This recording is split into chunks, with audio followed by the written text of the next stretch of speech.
un uomo chiuso, fragile nella corrente, si oppone, implora l'attenzione della gente, prima che il tempo sfugga o sia imminente. Ha avuto tante donne e gli è rimasto niente. Qualche brandello di amor velato si è tenuto, l'amore eterno fra le sue righe è temuto.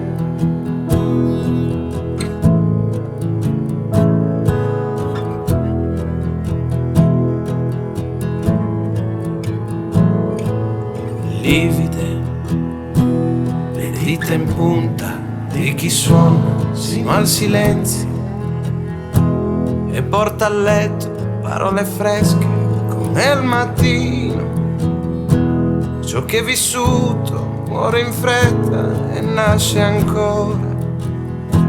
Se avesse pace, poco sangue dalle ferite, sarebbe spento, gelato il cuore senza colore.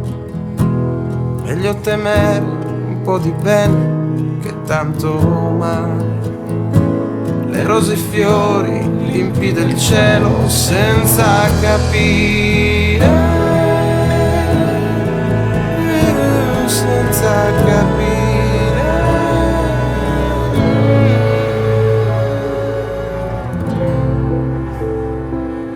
E fragole cadono e pendono come una donna dalla finestra.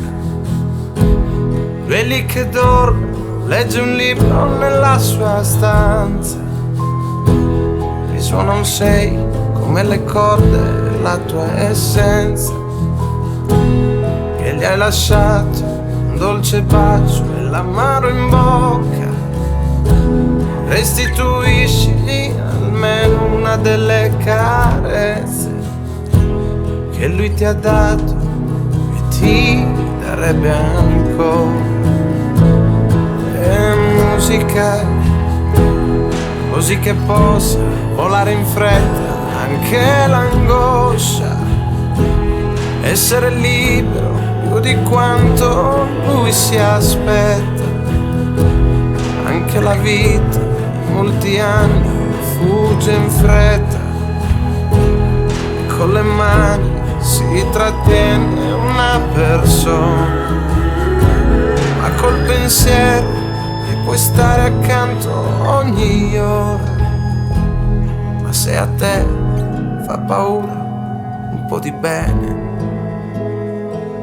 rimani lì se questo no ti fa del male. Rimani lì se questo no ti fa del male.